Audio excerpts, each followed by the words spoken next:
Welcome to This Week in Money. I'm Jim Goddard.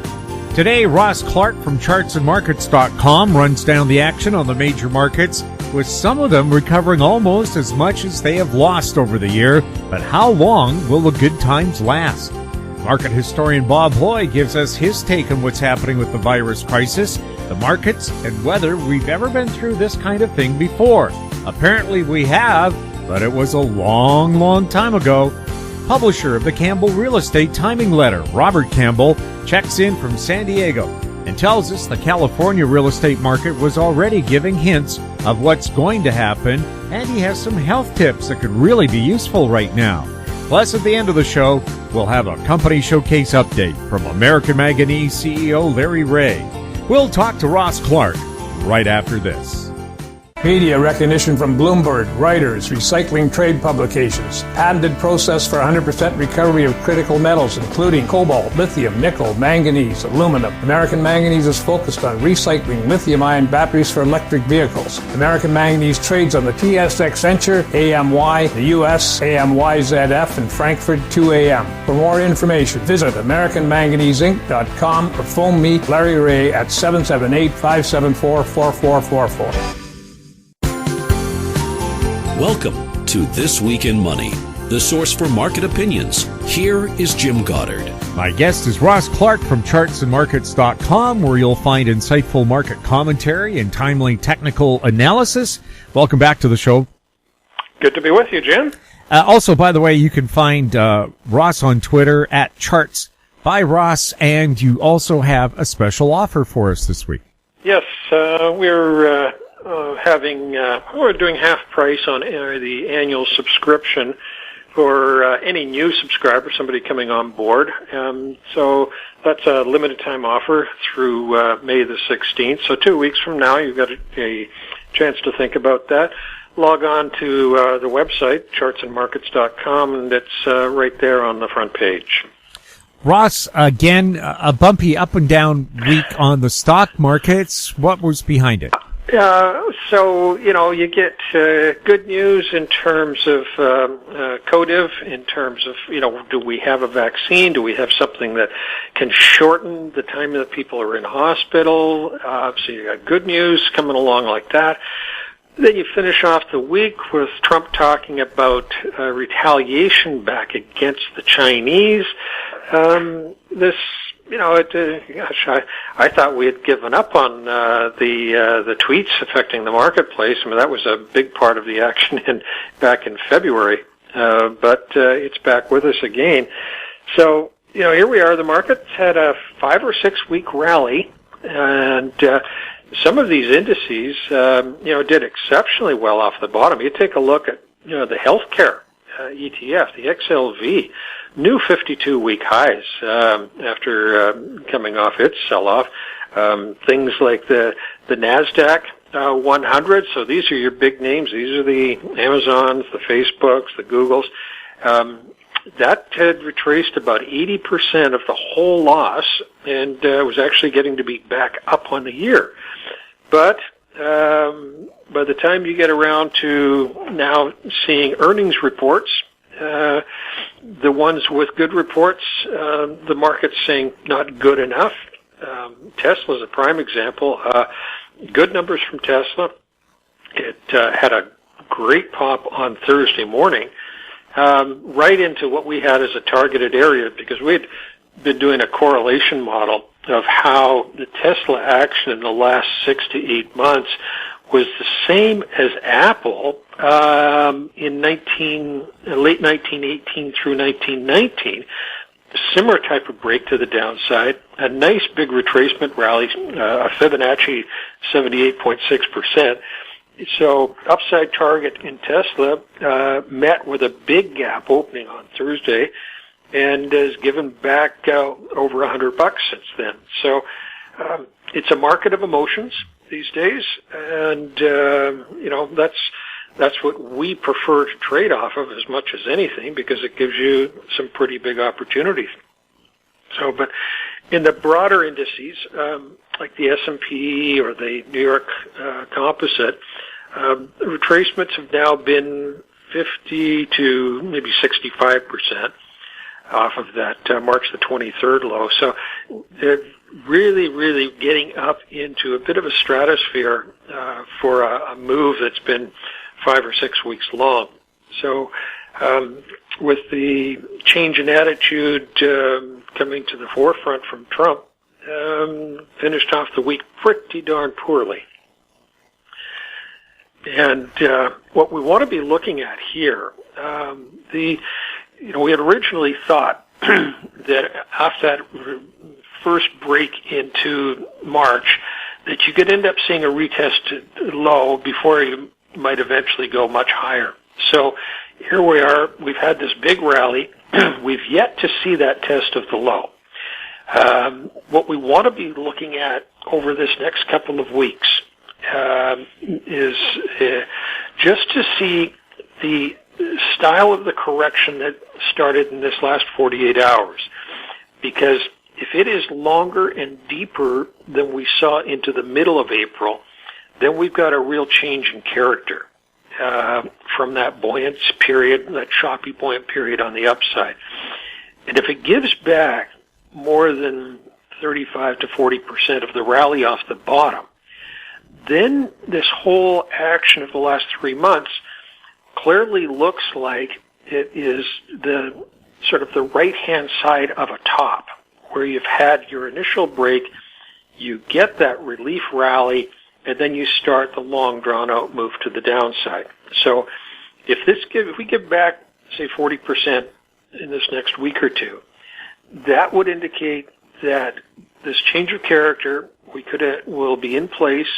We could have minor bounces, but below the highs that we saw this week, and then look for that test of the March low.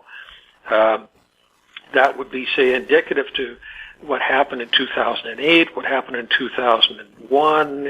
You go back, 1973, there's a whole series that are like that.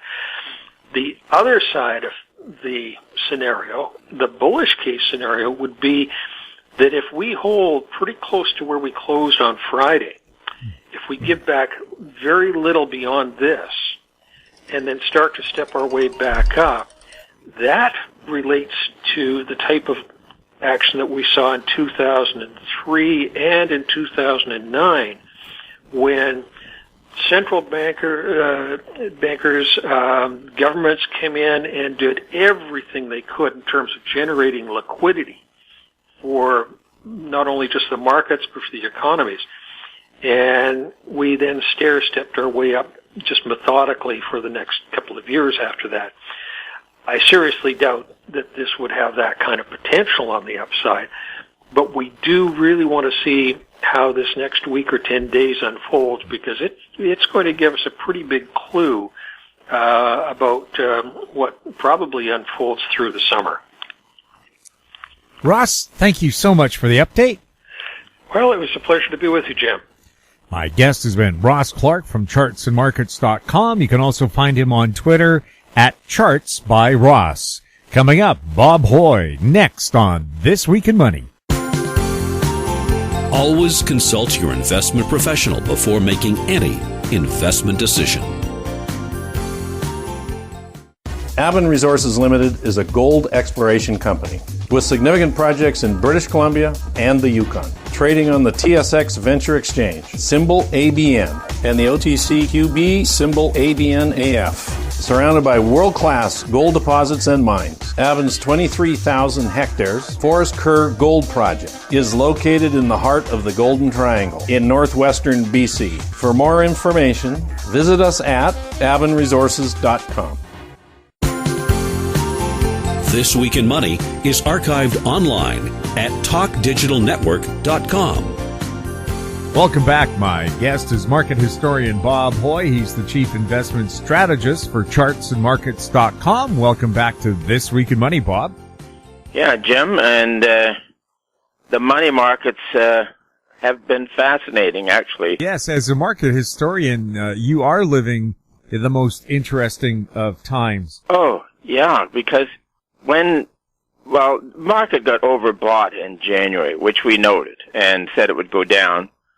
But also, I wrote that we couldn't tell why it would go down. But that would be identified and explained by the newspapers, the media. And, of course, it turned out to be this coronavirus, which I think the statists around the world used it to impose greater authority. But nonetheless, it was a mighty whack to the financial markets and even worse to unemployment. And I thought to myself, well, what other time in what other bubble crash? And there were 5 great historical financial bubbles since the first in 1720, the infamous South Sea bubble. Right, Bob. So, the main question is, have we ever had, a triple whammy like this, the market's falling, a virus happening, and massive company closures and horrific unemployment happen, not in the space of years, but in the space of just a handful of weeks? Yeah, it's been extraordinary. The only time that was similar was in London in 1665. In September, they had the Black Death. The plague visited them, and that would have put a turmoil into the markets. The diarist at the time explained that there was nobody in the streets. Everybody had left, and the death rate, I think, was 20% in London. So that puts today's death rate on this coronavirus in perspective. So, well, Bob, if we didn't have only once have you ever had anything as dramatic. But of course, the difference between 1665 and today is we have ventilators, we have ICU units, blood transfusions. Back then, people would dance around and blow coal dust in your face, thinking it would cure it. So perhaps if we didn't have that kind of effort, the death toll from this would be much higher. Yeah. Now, Bob, of course, we have all these companies across the planet asking for bailouts now from the government. But you were fascinated by a headline that said, wave of corporate defaults mostly because of ill-advised stock buybacks. Should stock buybacks be allowed, or should companies just be allowed to fail because they did it and didn't save their money? Oh, no. This was...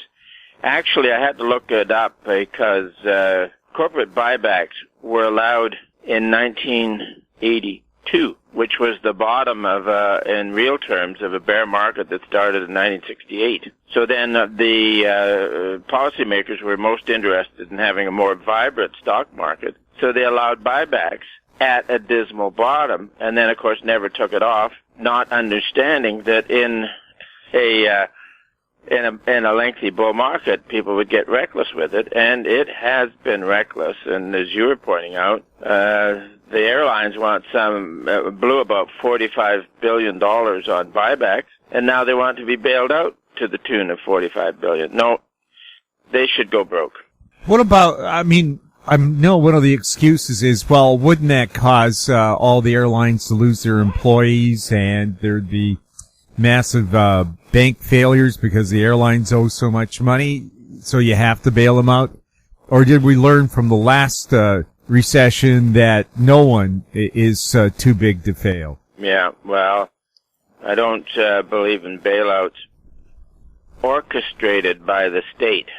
Committees don't have a clue what's going on, and they don't understand that a financial market independently will clear the market of problems. And in the case of a specific airline company failing, it would be taken over by somebody who was competent. And it was the same, just go back to the Obama administration when in the 2008 crash, General Motors was having a huge problem, and the bailout that Obama arranged was absolutely disgusting. Everything in favor of the unions, and the bondholders got screwed. But at the time, anybody with market experience would know that they should have just let it go. And competent other manufacturers, Toyota, Mercedes, who knows, would have picked up all the pieces and used the ones that were economic.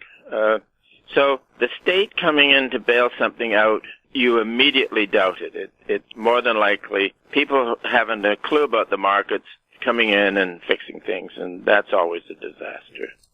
The Dow was continually hitting new highs until the collapse. President Trump is suggesting the Dow will see new highs again. What are your thoughts?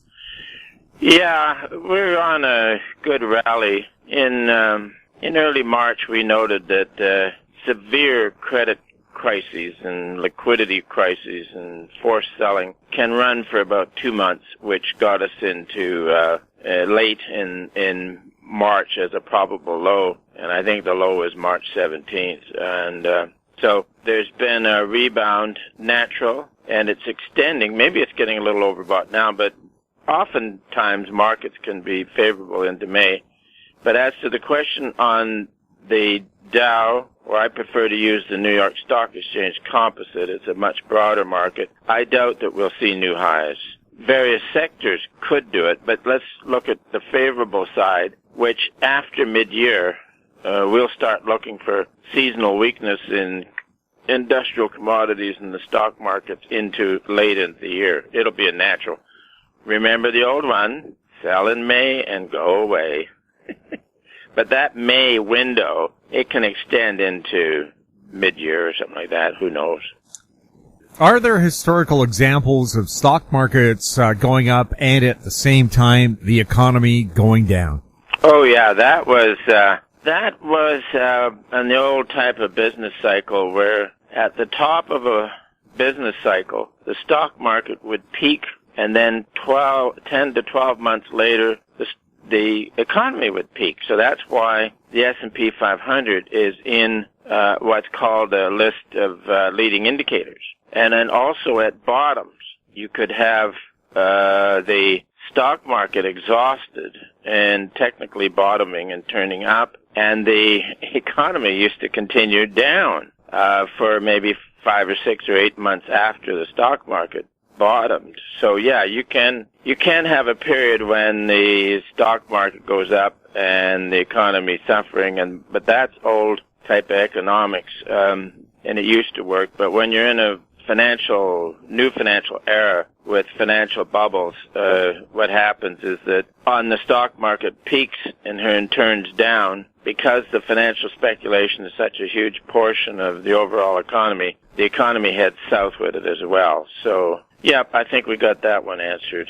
Bob, these massive government bailouts, are they unprecedented? Nope.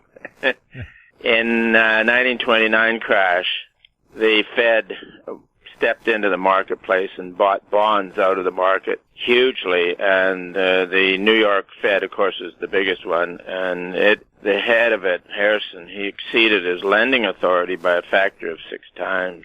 So they were massively easy, and then in 1930, a Fed spokesman said, we met the crisis by providing liquidity, but then in 1932, Barron's, in an interesting editorial, pointed out that none of the anti-deflationary measures taken by the Fed, such as buying bonds out of the market, has seemed to work. Ironically, that July 1932 was the bottom of that first horrendous bear market. So yes, the recipe of coming in and providing extraordinary liquidity in a crisis has been around for a couple hundred years, and it never works. Are we likely to be in an inflationary or deflationary environment going forward?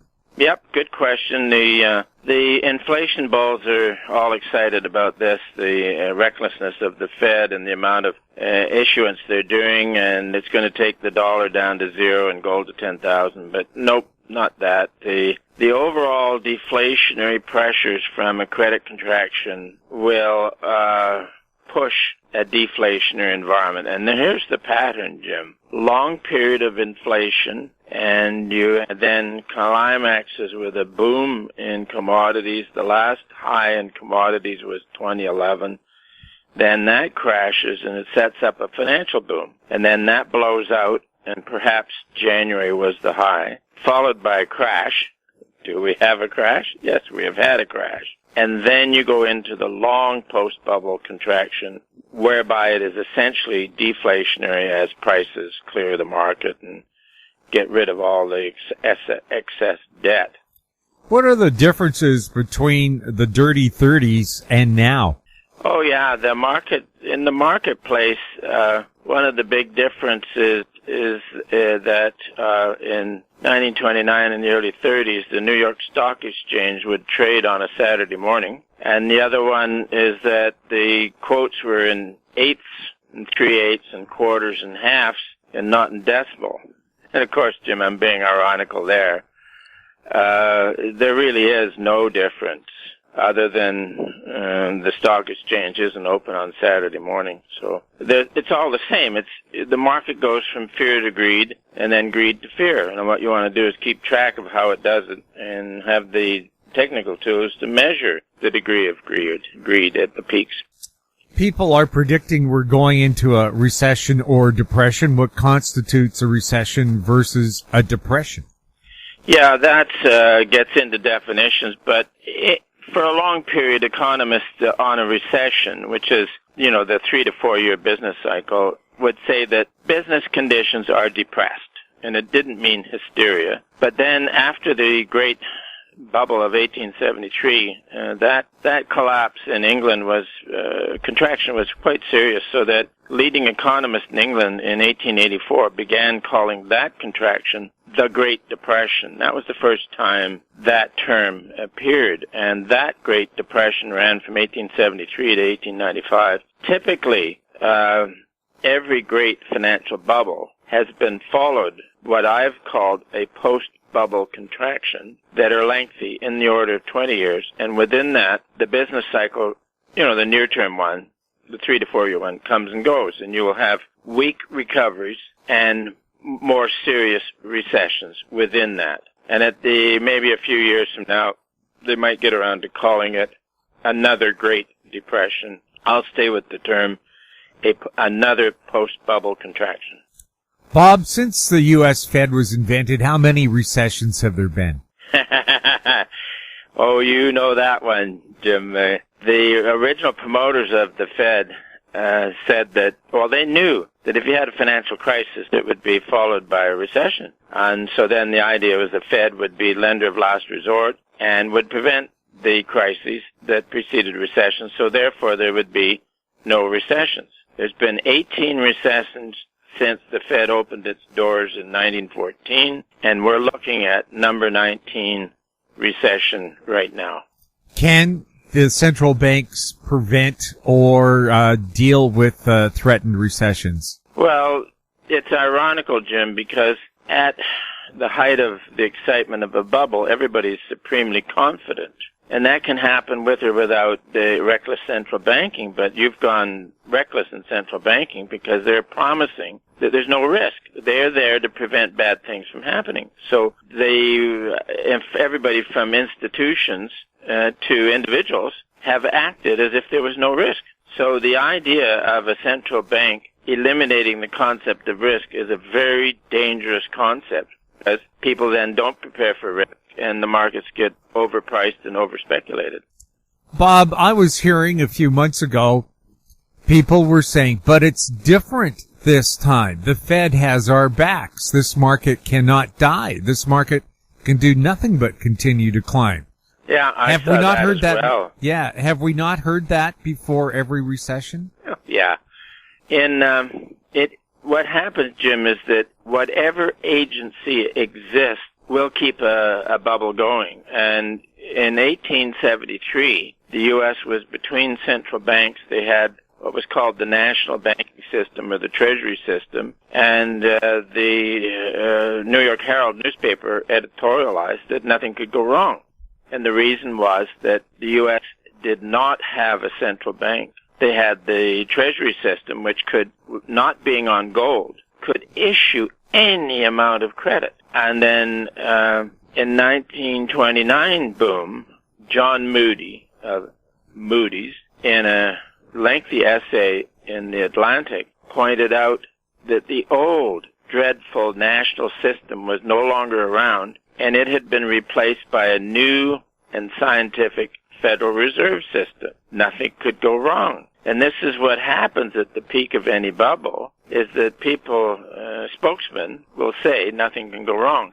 Now, in 2007, the market peaked in October, and conditions were a little nervous, and Greg Mankiw, a Harvard economist in that December said that nothing could go wrong. And the reason was that the Fed had it, and his quote, dream team of economists.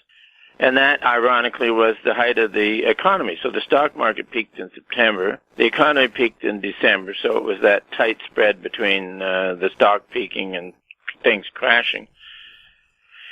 So now, then, at Davos in early February at that confab, some of the big guys were saying nothing could go wrong because the Fed has now got control of the business cycle. So whatever agency is around will be the agency that'll prevent bad things from happening. So, hey, and it happened yet again. Should there be quantitative easing by central banks, or the central banks snapping up ETFs like they've been doing in Japan for the last 5 years? Well, no. Also, the central bank in Japan has been doing it since 1990, because they had their big, unique bubble, and that peaked in December 1989. The first theory that credit from somewhere would make a credit contraction go away was uttered by an intellectual in England. There was a boom that peaked in 1618. And then it went into a severe crash, and there was high unemployment, much hardship, and an intellectual by the name of Edward Misselden pointed out that the problem was a lack of money and a lack of credit. So therefore, there must be an agency somewhere that can come up with credit, and it'll make a credit contraction go away. But virtually every century, you've had an intellectual suddenly discover a financial crash and unemployment hardships, and it's come up with the same theory. Money out of nowhere. So, no, the Fed is doing a knee-jerk thing, as are other central banks around the world, but quite possibly the size of the debt issued will overwhelm all of the central bank attempts to reflate. That's never happened in the past. Is it a waste of money then, because they're throwing billions, trillions of dollars right now? Oh, yeah. This is where I think the public, in seeing that there's too much in your face and too much in your wallet government, has responded with a popular uprising. And so this is to reform big and intrusive government. And then the other part that would be of this is that the public notices that the Fed spent trillions of dollars, tax dollars, in trying to prevent bad things from happening. And we have been in a bad thing. Actually, Jim, I looked that up. Bad things, it sounds like a short story or novelle that Stephen King might have written, but I looked it up, and as of yet, he hasn't written it, but the markets are certainly writing that bad things are on. And also, this is looking just straight at the financial markets, which have done the first leg of a crash. The next would be more of a contraction, and but it's been made all the more dramatic by this Wuhan flu. My case is that the market would have sold off anyways, but not the employment numbers would not nearly have been so dramatic. And this is the state using a natural disaster, which is an infectious disease, to extend its control and tell everybody what to do. Michigan is really bad with that one. Mm-hmm. There are rumors that the U.S. Treasury has or is absorbing the Fed. If that happened, would it be a game changer? It would be a game changer, but I looked that up, and I couldn't make a decision one way or the other. The Fed is owned, the shareholder structure is owned by a number of large banks, including banks outside of the U.S., so that has always been a bother. And if it is going to be a quasi-government agency, why not make it a full government agency? But this is highly conjectural stuff. The U.S. and Japan are moving their manufacturing out of China. What do you see ahead for China? Oh, a major contraction. That was the then most speculative portion in this financial bubble, and one then is reminded of the huge, it was sort of independent, the Tokyo bubble that completed in 1989. It was bubbling when the rest of the world was not. And so I think the most continuous bubble and most reckless bubble has been in China, and this is where the contraction will be severely felt. Should Canada be bringing manufacturing back home? How about we rephrase that? Okay. Should the governments in Canada be less hostile to business and manufacturer, resource industries? But unfortunately, the feds in Ottawa are a bunch of pretty radical socialists, and they want control, and they have effectively blocked any expansion in the resource industry. And actually, I think within the Prime Minister's office, they'd be delighted to see less petroleum products being used, which, Jim, gets us into another consideration, is that for decades, the Canadian dollar has been considered a commodity currency. But with the federal government so against and so successful in killing our resource industry, then the Canadian dollar is no longer a commodity currency. So who knows where it's going to go. But somewhere, I think, in Canada, there will be enough Canadians to see common sense and move to reject the incredible intrusion that comes out of Ottawa. So the extreme distress here may set up a reformation movement. Now, with that kind of anti-resource development attitude, is Canada likely to experience a greater economic downturn than the U.S.? Oh, yeah. Yeah, there's a large portion of the U.S., like anything between New York State and California, that is for the ordinary citizen and for business and positive on retail trade and resource extraction and everything else. So there's a chance the reform would move better in the U.S. than in Canada. You've got Ontario and Quebec, and the chances of reforming the political view there are pretty hopeless. Now, Stuart Muir from Resource Works pointed out that the world's emissions have dropped 15% since this crisis hit, so everything's down to the bare minimum for survival. Yet he said that's with everything shut down that you can still have us survive. Well, the Paris Accord totals or goals for 2030 are a 23% reduction. How is that even possible? We've already shut down everything you can. Yeah, and on the near term, using the Mauna Loa number, there's been no unusual decline in CO2 concentrations in the atmosphere. You got to understand that the CO2 comes from everywhere. It comes from hot rocks, volcanoes. There's a huge amount of CO2 in the ocean, so you get outgassing as temperatures go up. So, no, the concept that there's a unique molecule of CO2 put out by modern industrial society, and it has magical properties to influence the climate, is utter nonsense. And again, I'm confident that the public will soon see through this scam as well. You notice that in the economics, government has chosen to make Keynesian intrusive theories dominant. And of course, the reason is because it advances or enhances the government revenues through inflation, taxes, and it also enhances the government power. So out of any number of economic theories, the one that has become dominant is the one that serves the state. And then out of any number of theories about how climate changes, only one has been advanced, and that is the one that enhances the revenues and power of the state. And then you get now a natural disaster come along, which is a contagious flu. And what are they doing?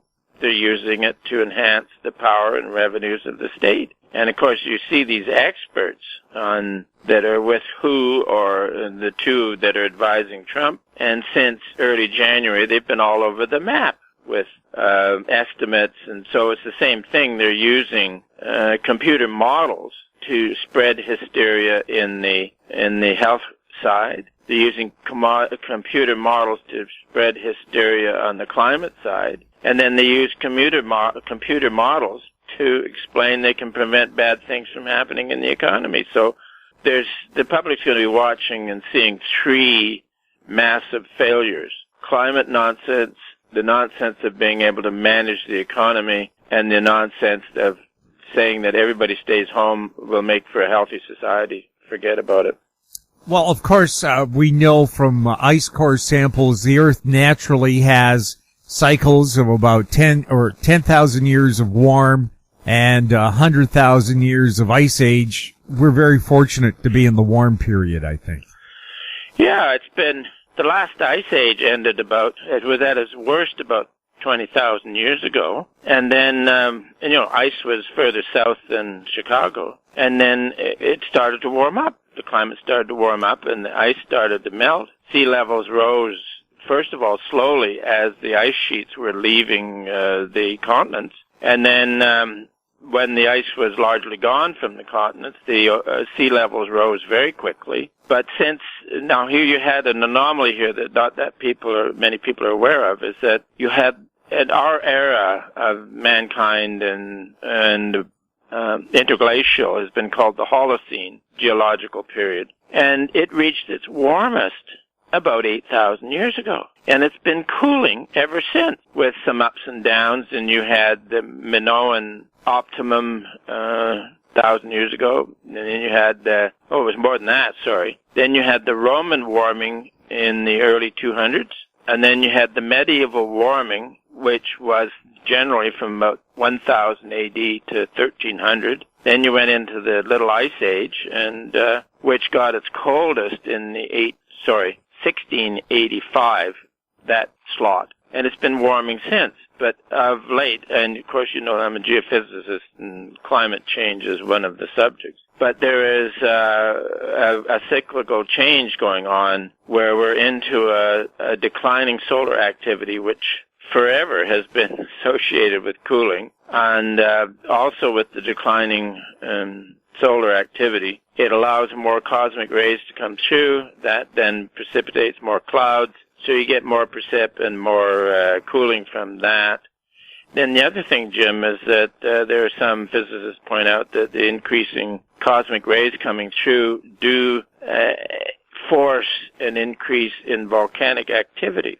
And with that increase in volcanic activity, you get more volcanoes spewing stuff up in the atmosphere, which is a direct cooling. But also, you end up, it forces more issue of carbon dioxide. So I think carbon dioxide is going to continue to go up for a while. Geologically speaking, even at 400 parts per million, it's very much on the low side. And anything below 150 parts per million, which you had with the last ice age, then plant life on Earth starts to shut down, and of course all other life that depends upon plant life shuts down as well. So again, the left is absolutely crazy about their promotion of climate. And then the other thing is, do they really believe that they can set the temperature of the nearest planet? I don't. That is an audacity that has never happened before. Yeah, no one has explained to me how carbon taxes will control volcanic and solar activity. Yeah, well, that's what I've written from time to time, Jim, is that if they were serious about altering the climate, they would change the solar cycle. They would change the currents in the ocean. They would change plate tectonics, which then has forced changes in currents in the ocean. So, no, they're pushing the one that they can raise taxes on. And it is an example of extremely venal and evil government. We'll have more with Bob Hoye when This Week in Money returns. Engineer Gold Mines is focused on the exploration and development of the historic high-grade Engineer Gold Mine situated 32 kilometers southwest of Atlin, British Columbia. Engineer Gold Mines is fully permitted for surface and underground exploration with the drill program now underway. Engineer Gold Mines Limited trades on the TSX Venture Exchange, symbol EAU. For more information, please visit us at engineergoldmines.com. This Week in Money is archived online at talkdigitalnetwork.com. Welcome back. We're speaking with Bob Hoye. Bob, what do you see ahead for real estate in Canada and the U.S.? Yeah, that would be down. The financial bubbles have been fabulous, and they have been associated with real estate prices in financial centers doing very well.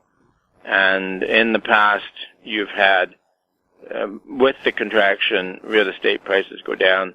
There was only one that I could find from decades ago, and that was in England, and it was farmland values from 1873 to 1895, and they went down consistently, not even with a year for a rally. And my memory on it is I think the index started at 58, and at the bottom of that Great Depression, it was down to 38. And then, of course, we know what happened to farmland values and all other real estate in the U.S. and Canada in the 1930s. It was a disaster. And it took, if people were buying real estate in 1929, it took until the mid-1950s to get a positive return out of commercial or industrial real estate. So, and this is traditional. Everything deflates in a post-bubble contraction. If you were the Prime Minister of Canada, the Right Honourable Bob Hoye, what would you do to get the economy back on its feet? Gradually reduce the influence and and the ability of government to extort money out of the economy and to give it to their favorite people. The size and influence of government needs to be diminished, and I think that the politics will be there. The public is going to look at too much in-your-face and in-your-wallet government and shut it down. And we can go back to success on a popular uprising was in the late 1980s. 89 to be specific, when ordinary folk in East Germany took on a murderous police state and shut it down. And the fall of the Berlin Wall was the symbol of that success. And so I think this is going to set up a popular uprising in Canada that will reduce the size and influence of government. We keep hearing gold and gold mining should do well for the remainder of the year. Your thoughts? Indeed, yeah. We look at the gold's real price, which is deflated by the CPI, and on every bubble, the real price has come down, which it did do from 2011 to 2018, and the gold sector underperforms. And then, as part of the transition from a bubble into the contraction, the real price of gold goes up, which it has been doing. And then yesterday I just ran the chart of gold stocks divided by the S&P. And yes, the gold stocks underperformed the S&P right down into 2018, and they've been outperforming since. So this is telling us that this post-bubble contraction on this sector is doing what it should be doing. And what we like in this sector, Jim, is that this is just the early stages of a terrific bull market for the gold sector based on deflation. So, and then if anybody wants to find out about that, they can get in touch with us and check out the website. Is there a push to get rid of cash, and what could replace it? Yeah, the feds don't like cash.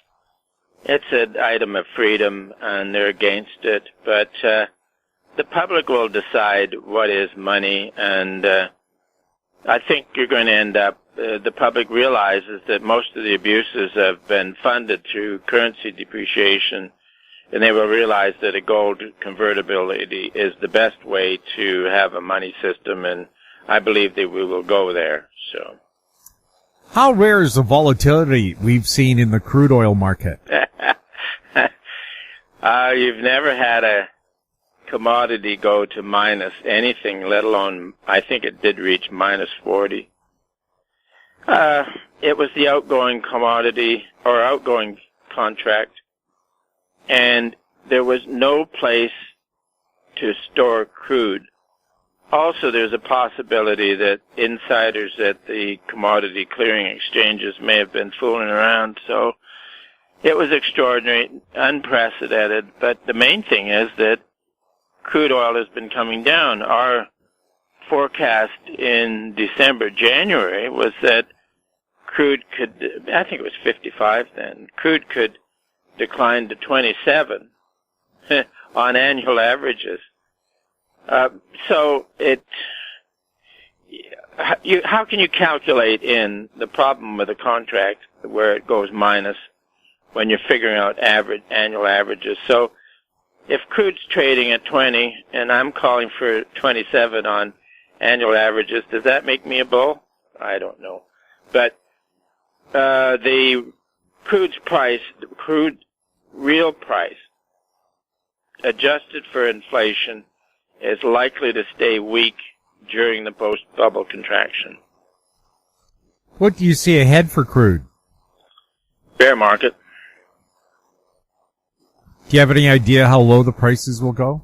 Well, we've had our target is $27 on annual averages, so we'll stay with that one.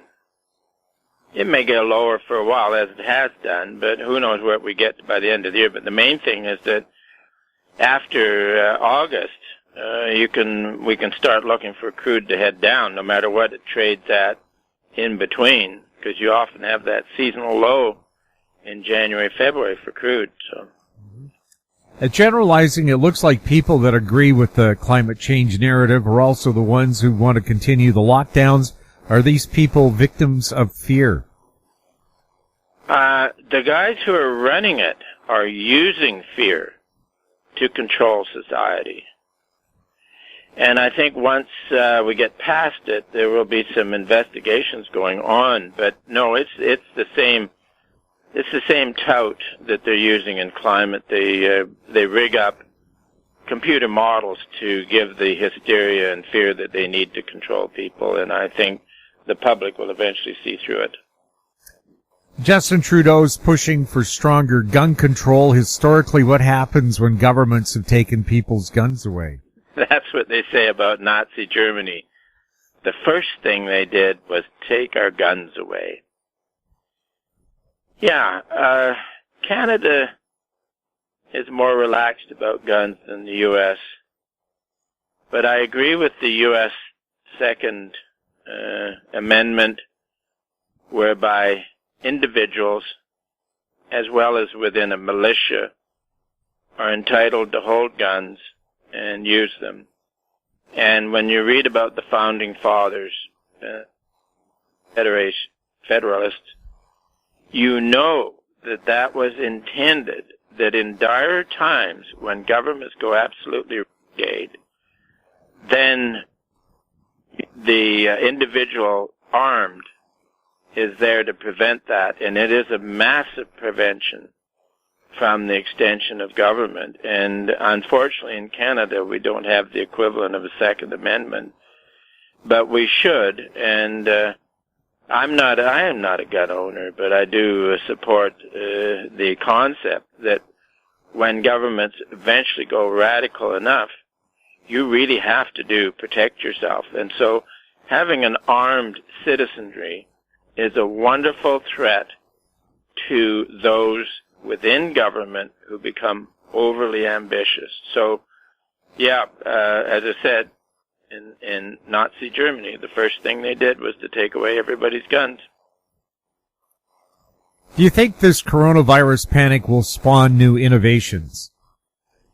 Oh, yeah, they'll come up with remedies, and who knows how effective a vaccine will be. But, yeah, anything unusual in medicine prompts innovations to either cure or prevent. So, yeah, if the science side of medicine is allowed a free hand. Do you have any historical wisdom you can share with us for what's ahead as economies reopen? Yeah, Jim, that's a good one. I think various jurisdictions are reopening, and then it leaves it up to the individual as to how much exposure. But these contagious respiratory flus have a natural longevity, and when they're over, they're over. And so there will be a time, and you can't put a date on it, whereby the risk from the disease is diminishing, but you still have the risk of what ambitious governments will do using the fear of disease as a tool to, in Canada, the Liberal minority government, at the height of the fear, and perhaps in February, wanted to put in a consideration that for 22 months, I think it was, that none of their budgets or bills or money bills or anything needed to be approved by the Parliament, because Parliament was too slow. Fortunately, that didn't go through, but it does show what radical governments, even in Canada, can consider. So, I think we're into the early, the popular revolution, the popular uprising will gain strength over the foreseeable future, and there could be enough popular uprisings whereby another great reformation of evil and intrusive and expensive governments are reformed. So I'm looking forward to it. Bob, thank you so much for being on This Week in Money. Bob Hoye is the Chief Investment Strategist for ChartsandMarkets.com. Coming up, Robert Campbell, next on This Week in Money. Cypress Development Corp is developing a world-class lithium resource in the heart of Clayton Valley, Nevada. The size of the resource makes the Clayton Valley project a premier asset with the potential to impact the future of lithium supply. Cypress Development Corp trades on the TSX Venture Exchange, symbol CYP, the OTCQB, symbol CYDVF, and on Frankfurt, symbol C1Z1. For more information, please visit our website, cypressdevelopmentcorp.com. This Week in Money is archived online at talkdigitalnetwork.com. Welcome back. My guest is Robert Campbell. He publishes the Real Estate Timing Letter, which you can find online at realestatetiming.com. He's speaking to us from San Diego. Welcome back to This Week in Money. Hey, thanks for having me back, Jim. Robert, just before we get underway, do you have any seminars coming up? I do have a seminar coming up. It was scheduled about 4 months ago for July 25th, 2020 of this year at the La Jolla Marriott Hotel. However, with all that's going on, I doubt very seriously that event is going to occur. So I'm going to reschedule it, or I don't know whether to teleconference it. I love live audiences. You know, Jim, that face to face. I walk around the crowd like a saber-toothed tiger, so we'll see what's happening. But everything, mass meetings are definitely something that's probably not going to happen. Maybe for the rest of the year. Yeah, we all need holograph generators in our living room. Exactly. With the coronavirus panic, quarantine, lockdowns, social distancing, and so on, do you think the U.S. will be in for a recession or a depression? Yes. Probably, it'll start by historical standards. I think we'll call this a recession. A depression. This will be a once in 100-year event. That everybody's real hopeful that we're going to bounce back. I've studied economics I got a degree in it and have studied it for 50 years. And so I understand economics, that it's based about 60 to 70% on psychology, fear and greed. And this fear of this virus and possibly catching it and dying has been so instilled in the global population. People are going to be very, very reluctant and slow to fully return back to anything that we might consider normal. Mm-hmm. And for you, Bob, I know normal includes baseball. Do you miss it a lot? Oh my God. But you know what? I'm on the old baseball. There's a cable TV channel that's only about baseball. and they're doing a good job of keeping my interest. They've gone back the last, 50 years, and they've shown the 25 best baseball games ever. And every one of them's outstanding, Jim. I'd like to see Mickey Mantle in action, that's for sure. Oh my God, some of these games, they showed one game, but all these games of these special games, seventh game of World Series, the Boston Red Sox finally beating the Yankees, or, getting to the World Series and winning, and and some of these old time guys that you forgot about, that you're a baseball fan, like, Gibson, that pitcher with the St. Louis Cardinals, that guy dominated baseball for 10 years. Oh, yeah. So but if you love baseball, they're doing a good job at keeping it going on the station. I don't know about football or basketball or that, but there's nothing like these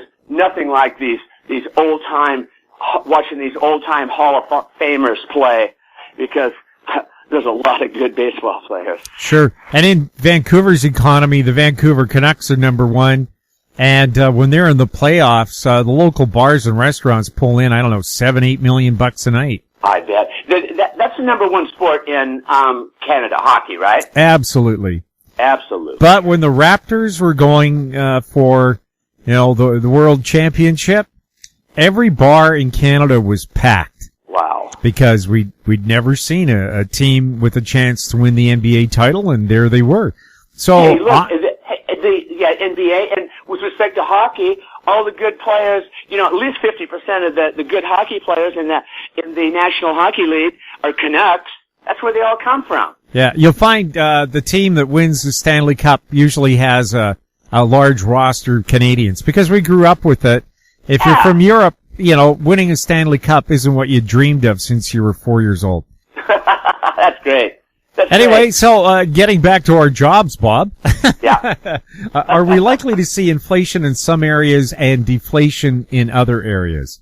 Well, I think what we're going to see is that's probably true. I think we're in for a real estate correction. I think that's almost inevitable. And for those of you that don't know who I am, this wasn't a big surprise for me from the first part, because based on a 3-month 10-year yield inversion curve back in May of 2019, I predicted that the recession would historically hit sometime in 2020. I was expecting that, which is not good for real estate or anything else. And plus the California real estate cycle was already in the process of rolling over, and my real estate timing model had produced some sell signals for first for the Bay Area and then for the entire state. So I was kind of anticipating this. This coronavirus thing only accelerated the arrival of the recession and probably the seriousness of it. So we're hearing rumbling that a real estate bust is ahead. Is that your prediction? Yeah, I'll stick with my prediction I made prior to the coronavirus thing, even though it may be conservative now. But I think that California was based on historical cycles, was scheduled to decline from 2019 down to 2025 by 30 to 35%. So it's a significant decline. Looking at history, what kind of percentage drops could be ahead for real estate in high end, mid range, and low end? Well, typically, based on past cycles, the low end tends to be the most volatile. It falls the most during the crash and rises the most during the boom. And that's just what I grew up. I was told just the opposite when I grew up and went to school. They said, "Oh, the high end's the most volatile. It goes way up at the peak and then crashes down at the bottom. So that's where you want to pay." But interestingly, that is not the case. The high end tends to be more stable than the low end as far as volatility, which makes the low end, if you understand real estate timing, and I do, that's the end you want to play. At the bottom of the cycle, you don't want to buy an expensive house. You want to buy a cheap house. Is residential real estate likely to do better or worse than it did in the 2008 crash? I think it'll do better. I don't think it'll be quite as bad. And this is just a wild, educated guess. I mean, because that one was really crazy, where you didn't even have to qualify, to get a mortgage. This one, every cycle is different, but where this one could be as bad, if not worse, is what's going to happen to the global economy. I mean, the U.S. economy.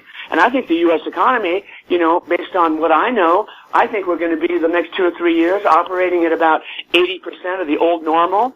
I think unemployment's going to be in the right around 10% per year.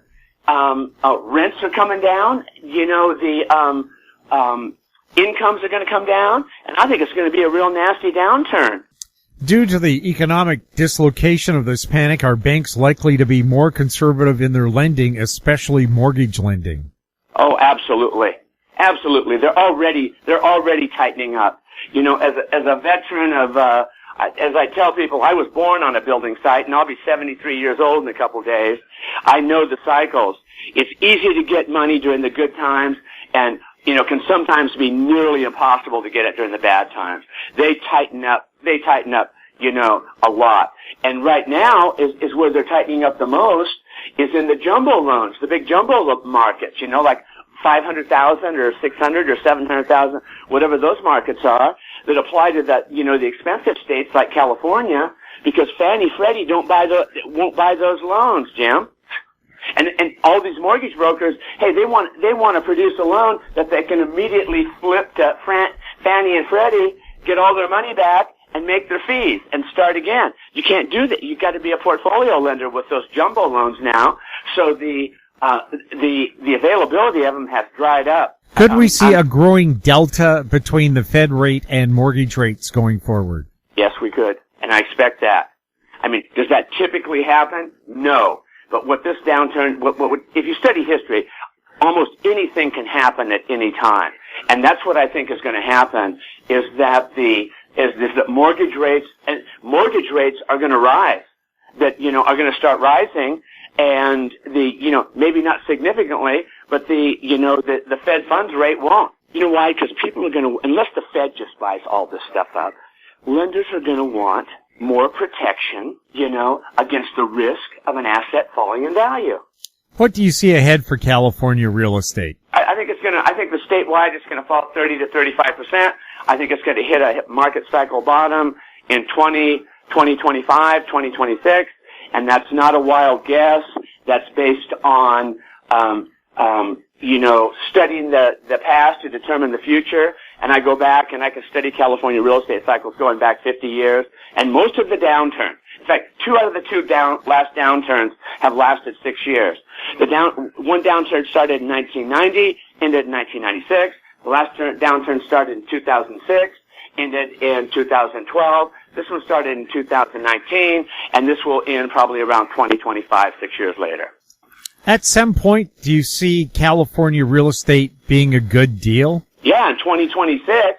Wow. Not a good. You don't want to buy in a falling market. You want to be patient and keep your powder dry and just wait to the very bottom of the market. I mean, that's the way that which is buying an asset cheap is the biggest insurance you can buy against losing money in an investment. I mean, how far can you how much money can you lose? How bad can it be falling off a curb versus falling off a 10-story building, right? Japan and the U.S. are pulling manufacturing out of China. A number of people from mainland China have bought up real estate and businesses around the world, especially on the West Coast. Could they be forced to sell those holdings due to the economic conditions back in China? Yeah, that's a real interesting question. I've never thought about that. Japan was forced to do that back in, what was it, I think it was the 1980s or the 1990s in California. They bought up golf courses and big hotels in Hawaii and stuff like that in the late 80s and early 90s. Then they started having their correction.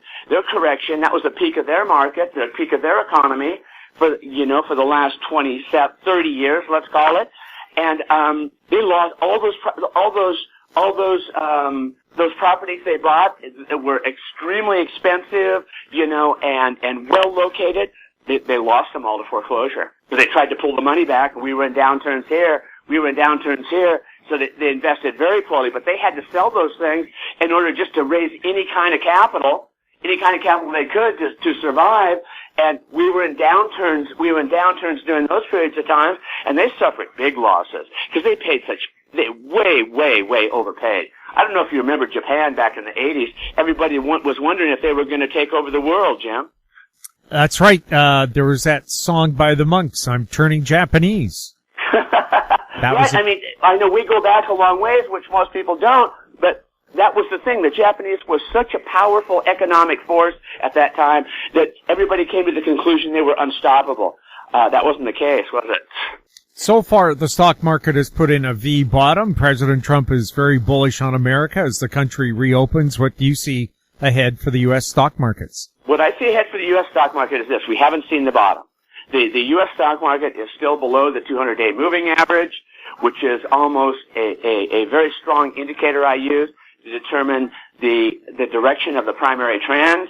And that I happen to subscribe to a couple guys, in the paywall thing. One guy named Martin Armstrong, who Tom tells me you guys have interviewed before. Martin Armstrong is way smarter than me, so I listen to him. And what he thinks is that the stock market, it's still going to go down after this during the next 3 months. The middle of May may be the peak of the market, then it'll head down, and anywhere in the range of the Dow being in the $16,000 to $17,000 range will probably be the market cycle bottom, where the trend will reverse and go back and make new highs. So that's kind of how he knows better than I. So I lean on him and I give him credit for that. But that's how I'm playing it. Tesla came out with some surprising quarterly earnings this week. Could Tesla be an indicator of stronger markets ahead? I think I have no idea. Tesla. I don't know whether that company's real or fictional. So I can't intelligently comment on that, Jim. Does the U.S. dollar remain an important indicator for the U.S. economy? Yes, it's going to be. You know what? It's actually the U.S. dollar is going to keep getting stronger, which means that the U.S. is going to be more in a deflationary mode than inflationary mode. But the whole world needs dollars, and that's why the U.S. dollars is in a primary uptrend right now. And by the way, so is gold in a primary uptrend. As you probably know, those two assets are normally inversely correlated. But this time through, I think we're going to see the dollar go up and gold go up. And the reason gold's going up is not because of fear of inflation. Gold's going up because they don't trust governments anymore, and rightfully so. As the economy reopens, what do you think will happen to businesses that shut down due to the virus panic? That's such a good question, and we can only guess. My guess is that what the Fed's going to do is going to bail out the banks and big business, so they'll be made whole. And small business and the average American is probably going to get bent over on this. And I would say a lot of small businesses, maybe, let's just say a third of them are not going to reopen. And to show you how bad this is, I'll show you how bad this downturn is. This thing's way worse than people, that you hear on the media. Berkshire Hathaway, pretty successful company. They own a lot of businesses. And most of them are good, solid, AAA businesses, no screwed up companies that are speculative. I read an interview by Charlie Munger, Jim. Charlie Munger said there may be 2 or 3 businesses / companies that Berkshire Hathaway owns that may close and never reopen again. Does that sound like the kind of company that Berkshire Hathaway normally gets involved in? No. But it shows you how serious this downturn is. Yeah, and for people who may not know, that's Warren Buffett's company. Right. Yeah. And Warren does not like to lose money. Charlie Munger is Warren Buffett's business partner. Oh, well, there you go. As the economy reopens, what do you think will happen to the people who lost their jobs due to the panic? I don't know what's going to happen to them. Because they're all going to be low-end service jobs, right? We don't need that many restaurants. Down here in Southern California, and oh my God, every other store in a mall or anything commercial is a restaurant. Those guys aren't opening up. And for one thing, what I heard from a couple business owners, they go, they're operating on such small margins and they're leveraged. And here's what I think that their attitude is going to be. Yeah, we could open back up and we're going to be at 50% capacity for a year. Can we survive at 50% capacity for a year? No. I mean, we're just postponing the inevitable. So let's just not even open up and try to figure out something else to do. I think that's going to be, that would be the smart person's way to approach this. Well, in Canada, something like 95% of restaurants go out of business within 5 years. Anyway, right? And for profitable restaurants, they only have a 4% margin. So how could you survive if you're only allowed to have 50% of the customers you had before? See, here's the only way they're going to survive, Jim. The only way they're going to survive is if they reduce the rents by at least 50%. What does that do to the value of commercial property? Well, you're the expert. You tell me. It goes back to the bank. That's what happens. I mean, they just can't. Everybody's leveraged. Everybody's operating on thin margins. You can't lose 50% of your business or cut 50% of your income and be anywhere close to, being able to cover your debt service. So there's going to be some beatdowns here, some huge beatdowns. I mean, I just heard today where J.C. Crew is considering Chapter 11. Nordstrom is doing so. J.C. Penney's doing so. Macy's is considering doing. Macy's, there's even thoughts that Macy's, they're the biggest retail clothing operation in the U.S. They may not reopen. They may shut the whole thing down. That's pretty amazing, Jim. We'll have more with Robert Campbell when This Week in Money returns. Don't miss out. Stay informed. Receive the HowStreet.com weekly recap with thought-provoking podcasts, radio, and articles delivered to your inbox. Sign up for the HowStreet.com weekly recap on our homepage at HowStreet.com. This Week in Money is archived online at TalkDigitalNetwork.com. Welcome back. We're speaking with Robert Campbell.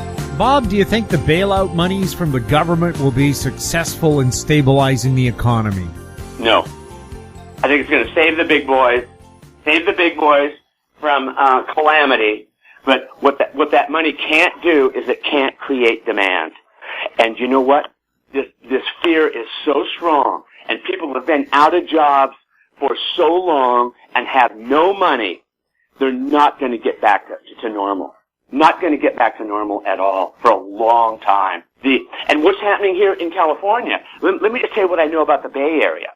The Bay Area, the state of California. They have bills right now that they're voting on in the government that will reduce rents, all rents in California, residential rent. I think they're residential, only residential, by 25%. And I have a buddy that studies this a lot closer than mine up in the Bay Area. And I said, okay, he said there's some other plans that, okay, they're not just reducing the rents, the money's still owed, but it's going to be paid back on a payback plan. And I said, in other words, the renter's going to go deeper in debt and he still owes the money, right? And he said, right. We were on the phone and I said, okay, correct me if I'm reading this correctly. There is no upside for owning investment rental property and only downside. And he said, yeah, that's pretty much it. The elephant in the room and still in the room is consumer and mortgage debt. How could this affect a potential downturn in the economy? Well, it's going to be everything. We're a credit-driven society. And the economy is driven by consumer spending. And the average consumer, just doesn't have any money. Yeah, if they open up restaurants and some of these, big assemblies and things like that, you know who may show up? The kids, the millennials, the 25 to 35-year-old group. Do they, and the old timers, the boomers, they won't because they're still scared and they'd rather stay at home and not take the chance. Do the millennials have any money? No. Who's got the money? The boomers. They're going to stay at home and keep their money in the bank. That's why the economy is going to be weak. Could low unemployment be around for a while? Yeah, I think it's going to be low unemployment. No, I think high unemployment is going to be here, for the next 2 to 3 years. I think it could average 10%. I think this is going to be a big, big shock to the economy. It's, you know, it's one of those shocks like, you know, what happened during the 1930s. I mean, you know, those century-year events do happen. You know, that happened for a different reason than this, but they just do happen. You know, that's the cyclical nature of life. And I think this is one of those events. And I think that losing a lot of small businesses, let's say 25 or 30% of them or something like that, is going to be devastating to a huge percentage of the U.S. population. It's going to take a long, long time to recover from. And that's going to get reflected in asset prices, particularly housing. It's got to go down. In times of high unemployment, does crime and violence become more of a concern? Sure it does. Of course it does. You ever heard the expression, Jim, this country is only 3 missed meals away from a revolution? Hell, they're in food lines already. People couldn't even go 30 days without running out of money where they couldn't afford food. Now they're in food lines. That's how close we are to the edge. It doesn't make any sense to you that already potato farmers in both the U.S. and Canada are dumping crops because nobody's eating French fries or not enough. Dairy farmers are dumping their milk, and yet food banks are desperate for people. How come there's no connect between the two? You know, I think it has to do with something like, I bet you those, you know, farmers, this isn't my area of expertise, but farmers to a large degree, the price of what they're selling is subsidized. They did that during the 1930s. The price of milk got so cheap that the government would milk the cows and dump it, you know, and dump it down and just get rid of it, put it back in the ground to support prices so that the farmers could stay in business. Maybe it's some version of that, Jim. Could we end up seeing some banks in trouble due to this panic? And if that happens, will they start skimming our bank accounts like they did in Cyprus? Will banks get in trouble? Probably not. They're one of the preferred customers. You don't let the banking system, you know, crash and burn because all society crashes and burns. At least that's what the rich guys think. That's what the rich guys think because that's where their money thinks. So will we have bail-ins, is what you're referring to, like we did in Cyprus?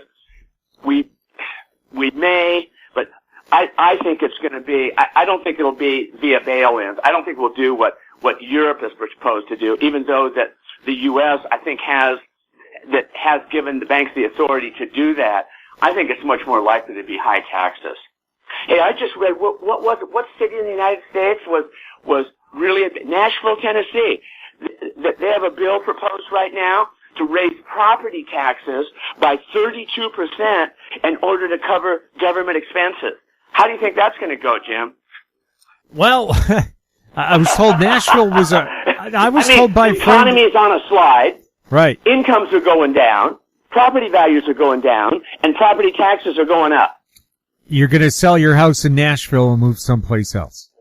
And move down here to southern sunny California next to me. Yeah, I would. If I lived in Nashville. I mean, some of this stuff, you just look at it, and everybody's broke, Jim. Everybody's broke. And so what are you going to do? Chicago, we may have talked about this before in the last 5 years. Chicago's raised property taxes 50% to help shore up a grossly underfunded pension plan for the firemen and the cops. And that's just that hasn't even scratched the surface of what's needed. You keep doing to these cities, some of these cities could do what Detroit did, Jim. You know, where they lose two-thirds of the population over a 20-year period because the city's corrupt. They live above their means, and they've run out of money, and they have to start taxing everybody to pay for all the free lunches that they're handing out in exchange for a vote. Are states and cities allowed to declare bankruptcy and start from zero? No, they're not. I mean, like for example, I'm not an expert on bankruptcy law. I don't think cities can do that. For example, let's just talk about Chicago, which has been a spotlight city for some time now. Those city pensions are guaranteed. Even if they're overfunded, there's no money for them. They'll say, keep paying out the money. That's what the courts will tell the politicians. Just tax people more. And that's what they're doing. That has to change.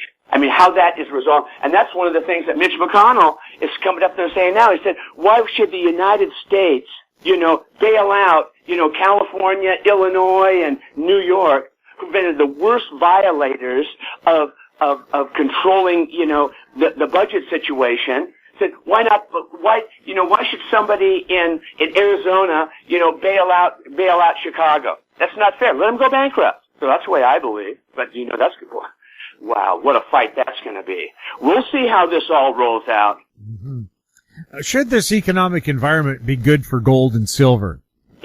Yes, it's good. And the biggest reason is not because of inflation, of rising inflation, which may or may not come, because over long periods of time, gold is not the best hedge against inflation. The stock market is. But for the fact that where gold's going to shine is when people more and more and more lose faith in the government. And it's a hedge against that kind of fear. And I could easily see that coming, where people just go, I don't trust the government. I want gold, and I want 1 ounce gold maple leaf coins, and I want them in my hand. If my executive producer Tom Allen handed you $1 million right now, what would you invest it in? I would. Okay, right now, if you hand me $1 million, I'd take 1/3 of it and immediately invest it in gold. Bullion gold coins. I would take the 1/3 of it, and I would invest it in the stock market in the next 3 to 6 months when it hits a low, and the other third I would keep in cash currency. Bob, I know you always have some health tips for us. What's the latest one you've heard, or you believe in? Well, not what I've heard. I live and breathe this stuff. Well, I walk the walk and talk the talk. All I can say, it's that things haven't really changed for me. I run hills every day. The gym's closed. Here's another thing. Are people going to go back to gyms? I mean, I've had an annual gym membership for 25 straight years, and it's always been a germ factory. But with all this, virus crap going around, am I going to be eager for the gym to reopen up and go back? I'm not so sure. I may just have to find other ways of working out. So I think gyms could be a real disaster point. But if I could share one thing with you right now, and maybe I've never heard from you guys, and this was reinforced by this, protecting yourself against the coronavirus. I haven't had a flu shot in 25 years, and I haven't had the flu in 25 years.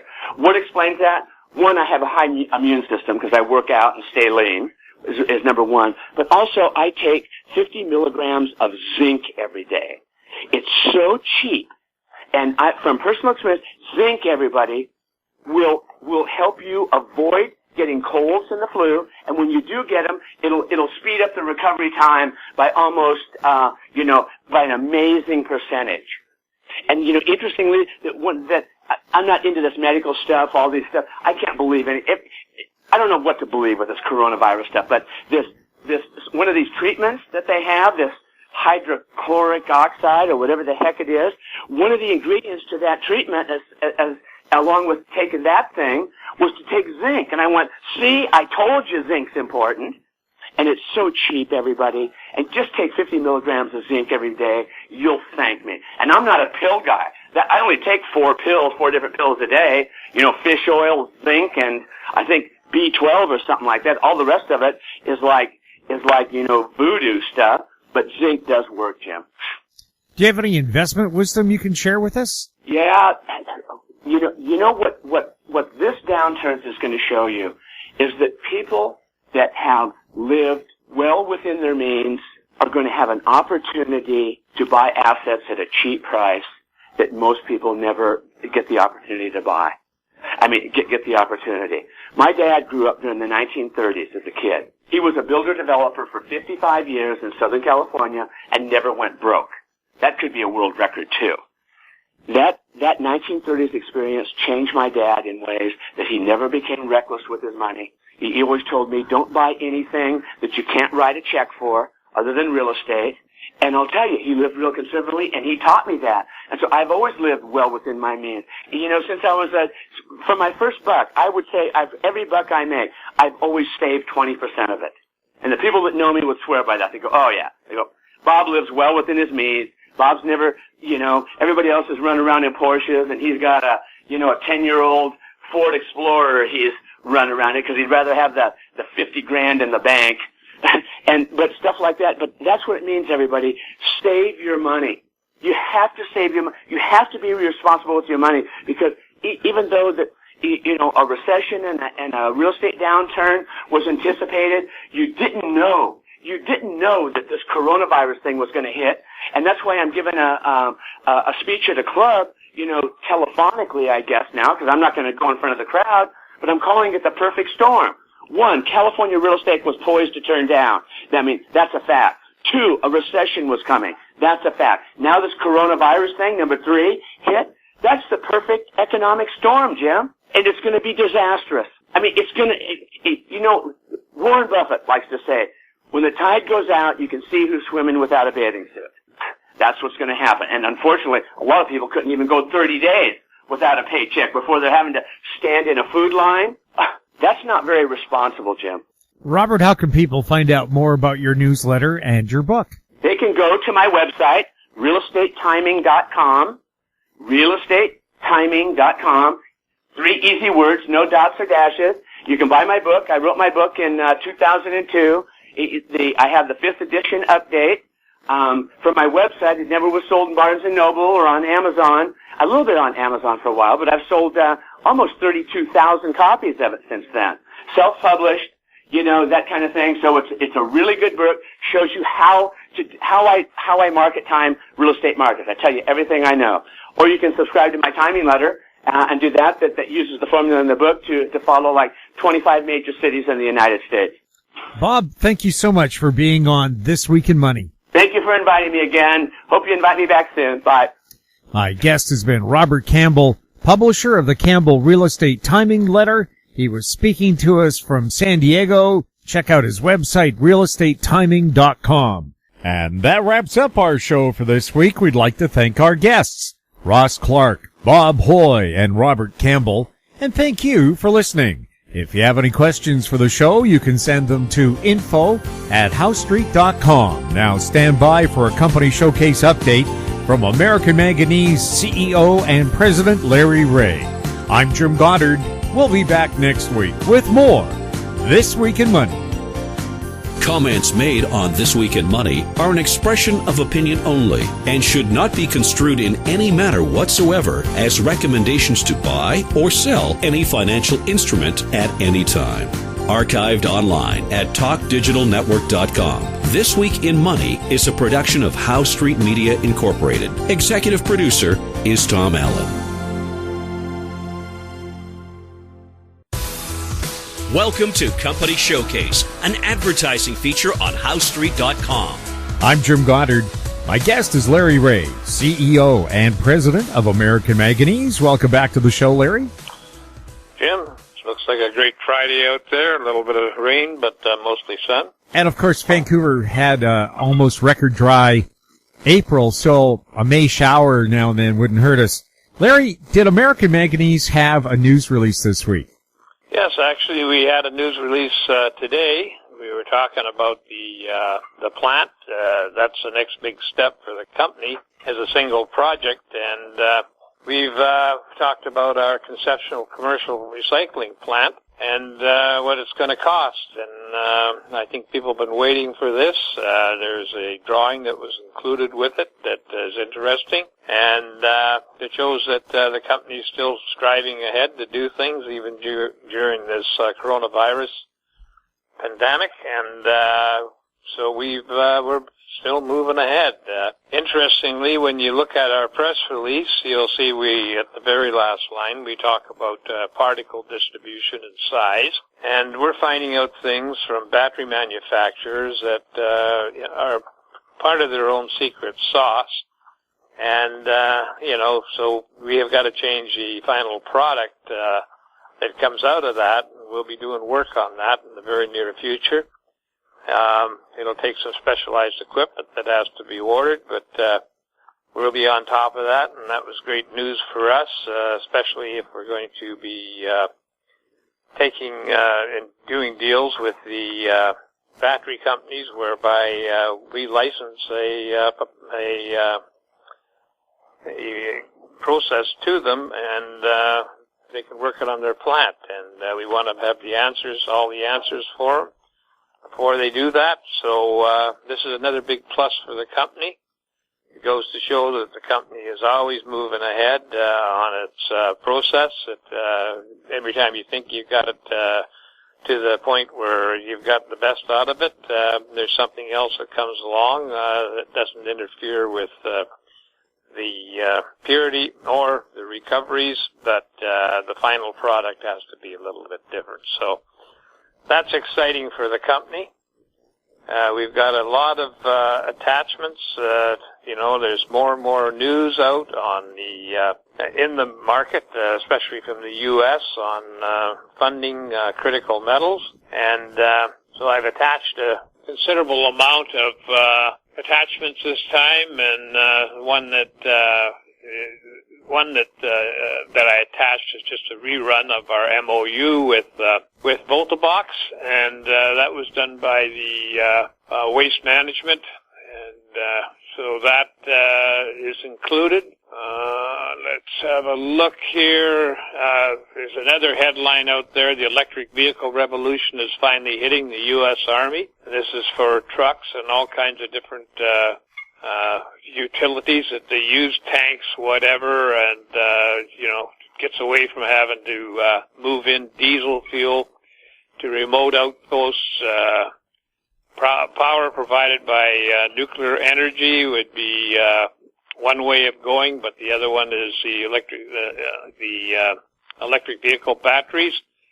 So that opens up another channel for us. The American quandary in how to secure weapons-grade minerals is another thing that's on top of the list. The DOD announced a deal where they were going to fund some research because Mountain Pass, which is the only producing rare earth mine in the United States, actually all their product as a concentrate goes to China for treatment.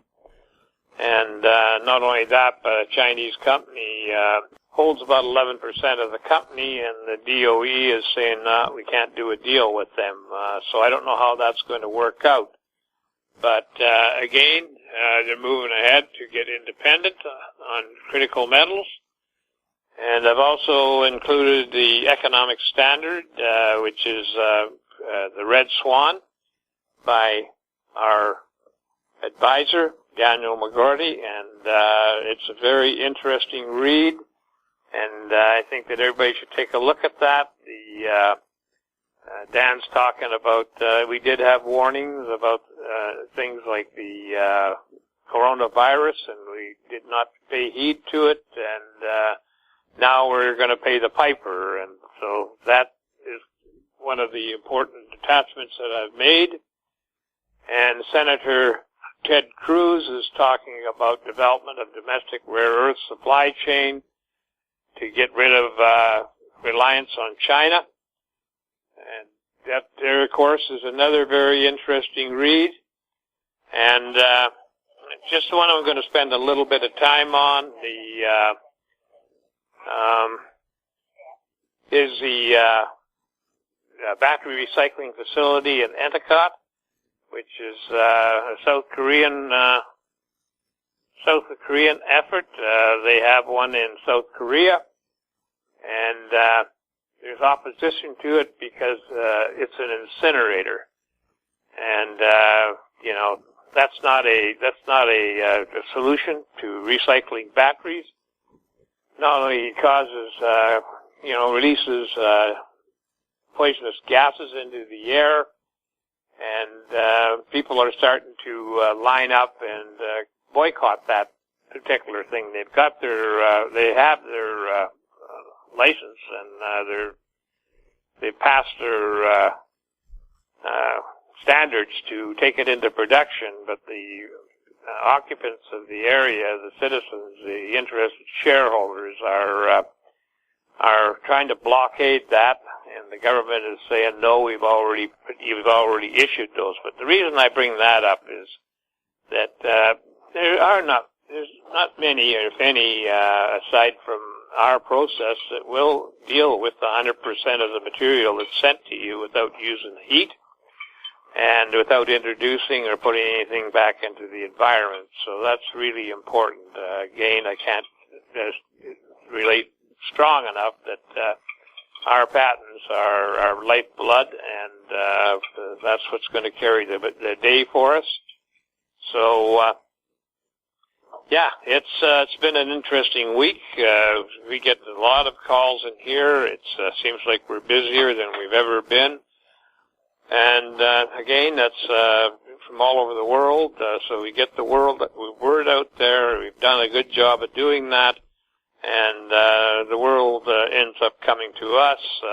Eventually, everybody will come to us. But right now, we're getting dozens, close to probably 50 to 100 serious interest every year. So I can't say that I'm happy with the situation out there. The coronavirus has affected the market. I was hoping that it would hold above 24,000 in the Dow, but that was broken in the last 2 days. And it's see where it goes from here. But if it goes back up, breaks through the 24,000, we might see it on the way to 25, 26,000.